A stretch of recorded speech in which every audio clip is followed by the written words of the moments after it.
In today's video, I'm going to teach you how to use Slack Connect.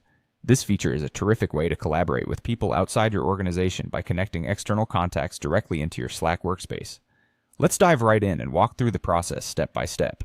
First things first, you'll need to open Slack and ensure you're signed into your workspace. This is your home base where all the channels, conversations, and collaborations unfold. Once you're in, have a look at the left-hand side panel where your list of channels is displayed. Carefully pick the channel you wish to share with your external contact. This might be a space designated for a specific project or a broader topic where external expertise could be invaluable. Next, click on the channel name right at the top of the conversation window. This is where you can access all sorts of vital information and settings about the channel. Depending on the version of Slack you're using, you'll see either the Settings tab or an Integrations tab. Going into one of these tabs, seek out the option that refers to Slack Connect. It might be phrased as Use Slack Connect or Invite people from another company. Either way, this is your gateway to inviting someone from outside your organization into the conversation. Now type in the email address of your external contact.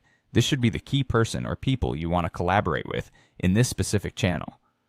Imagine this as an open door you're creating for them to join you in solving challenges or building on ideas together. In addition to just sending an invitation, it can be helpful to accompany it with a brief message. This is your chance to explain why you're inviting them, what the channel is about, and how their input can make a difference. It's a small step, but providing context can really help in setting the tone for future collaboration. Once your invitation and optional message are ready, go ahead and click the Send Invitation button. This initiates the process on your end, launching an email invite to the recipient. Your contact will likely receive an email asking them to join the channel. Sometimes their workspace administrator might need to approve their access, especially if they have restrictions in place on external communications. This is just a part of maintaining security and integrity within organizations. And there you have it. You've successfully extended your workspace collaboration through Slack Connect, allowing new and exciting communication possibilities.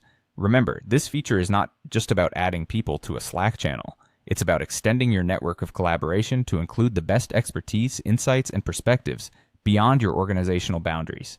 Thank you for joining us today and exploring how Slack Connect can enhance your collaboration efforts. We hope you found this tutorial useful. Stay tuned for more guides and tips to help you make the most out of your digital collaboration tools. See you in the next video.